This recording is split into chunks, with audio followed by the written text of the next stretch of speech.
ГСП онлайн. Городские новости сейчас. На Комсомольской площади прошла благотворительная акция. Православная служба милосердия организовала сбор теплых вещей для людей, которые остались без крыши над головой. Проще для бомжей. Эта организация помогает им постоянно. Организует горячие обеды, лечение в медучреждениях, поиск родственников. Но с наступлением зимы волонтерам все тяжелее помочь подопечным. На склады, расположенные у часовни на выезде из города, часто несут женские и детские вещи, а вот мужские – нет.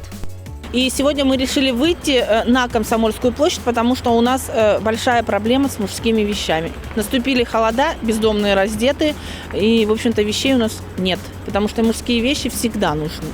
И это всегда дефицит на нашем складе. Волонтеры говорят, сегодня акция удалась. Горожане все больше узнают о службе милосердия.